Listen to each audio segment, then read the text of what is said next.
I'm trying to get everything done this morning. Well, while it's still morning, I have to run to the P.O. box. Vicky, one of our viewers, had asked for some seeds from my garden, so I'm sending them out to her today. Also, a letter to Conrad. Conrad wrote me probably a month ago. Conrad is 12 years old, and he says he's my biggest fan. And he wrote me a letter, and I've been really slow at responding back and writing him back. But I wrote him back, I'm sending it in the mail, and Ethan comes in the house. If you're watching this, Conrad, your letter is in the mail. No worries, I didn't forget about you.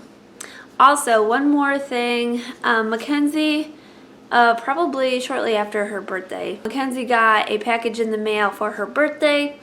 It was a stuffed, really, really soft pig stuffed animal and a bag of candy. Here, let me show you. So this is the stuffed pig that she got. It's super soft. It's so cute. Anyways, and the bag of candy I think is gone. I think she shared it with her brothers. It was like Reese's peanut butter cups or something, and she may have actually shared that with Kevin because that's his favorite candy. Anyways, about that package, I tore off of the box the return address so that we could send you a thank you, or so she could send you a thank you, and I put the return address in the birthday card that, or the letter that you had sent, and she can't find that letter, or she can't find the card. So if that is you, if you sent that and you're watching this video, let me know in the comments below or email me. We would love to get your address so that we can send you a thank you letter. So message me, you can Instagram, it's all Acres of Clay Homestead. So Facebook, Instagram, email, or leave it in the comments below, whatever. But we really want to send you out a thank you to show our appreciation. Maybe if she cleans her room, she'll find it. So I'm going to head to the post office, drop this stuff off, and then the guys are all working in the barn today. We're working at raising the roof of the old critter barn, and I will probably give you a little bit of history on that barn as well as we're over there. Hopefully it's not too windy though and you can hear me. So this is what they got done so far. The roof is at the level that it needs to be. They're still working at bracing it and putting it together. I think they got to put in a couple more poles. Oh boy, they're so big. Look at them. And look, Chloe's under there. She smells something. Big rat maybe. So the guys are putting up a header. I used header. That's okay. It'll work. Gotta use used lumber. Too short. Maybe they're not gonna use it. Need another one? Yeah. There's the helper. He's the gopher right here. You being the gopher? Yep. Give us that one behind you. Okay. This one's got a few nails in it.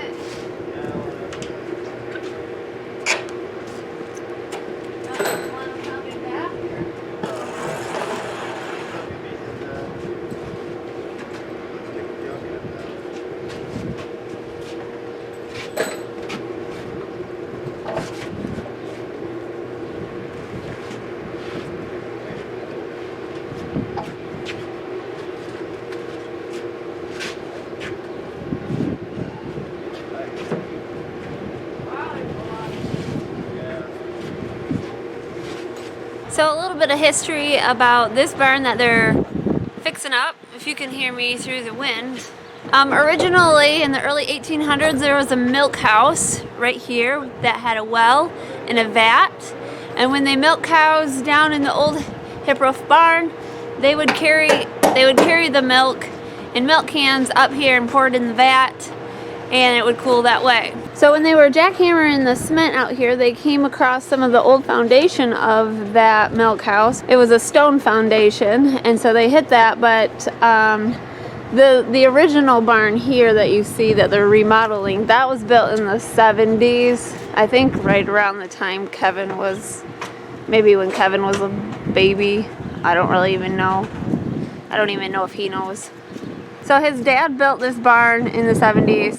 It was to house pigs and calves originally. So pigs were on this end, calves were on the other end, and it worked. But it's been remodeled many times since it was built, and now it's being remodeled one more time into this monoslope barn, as you can see. We still have to, they raised this roof up, and then we'll get some more steel to cover that area. We'll hang curtains on the back wall.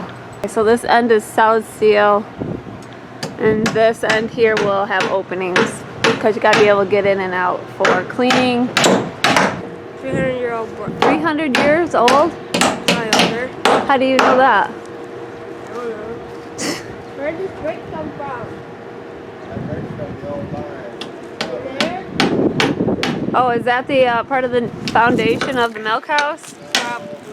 That was earlier. This is concrete. Yeah, so that's not that old. It's antique, but not that antique. Well, it is 6,000 years old. What? It is 6,000 years old. Can you tell us how that can be? Rocks don't disintegrate. Oh.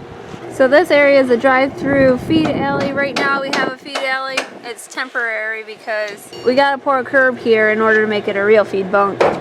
But drive-through feed alley out here that we're gonna continue with some concrete so that the tractor can come up, make a ramp. And then we're gonna put free stalls. We're gonna put free stalls in here, and yeah, it'll be a nice heifer barn. Here's what the running gear looks like right now. They've taken all of the tires off.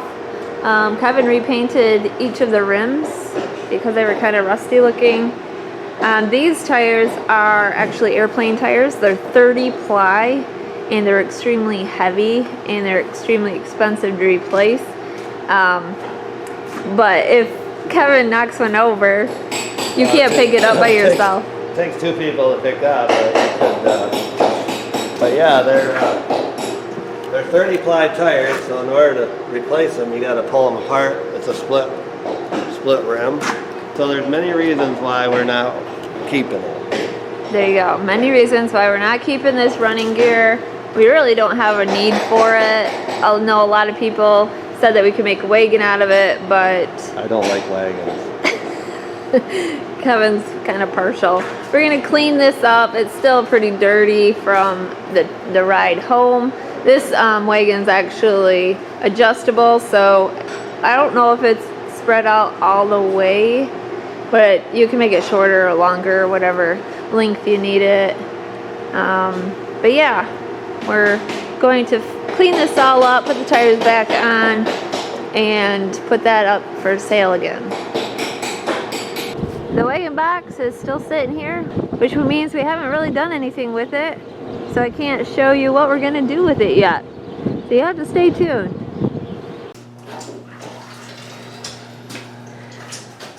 The wind has changed directions. It is now coming out of the north because there's a cold front coming through, and it's bringing colder temperature. Right now it's in the low 40s, and I don't figure it's gonna get any warmer today. I have to close the calf curtains on the north side to keep the calves healthy, and calves don't do so well when they have a direct breeze blowing onto them or into their pen and they can't really get away from it. So in order for them to stay healthy, for having healthy respiratory systems, I find that keeping direct wind off of them is very helpful. There's a top curtain and a bottom curtain. You can see the back ones. Those are the west curtains. Those are already closed because we often get a west wind. But you can see that the calves are not really wanting to be on the north side. They're more huddled over here. So I'm going to go ahead and close these curtains, at least this bottom one. It's okay to have some air filtration because you're going to want airflow throughout the calf barn. You don't want to close this up, otherwise the air gets stagnant and the calves tend to have respiratory problems if they have stagnant air all the time. So I'm going to go ahead and close up the bottom one and leave the top one open.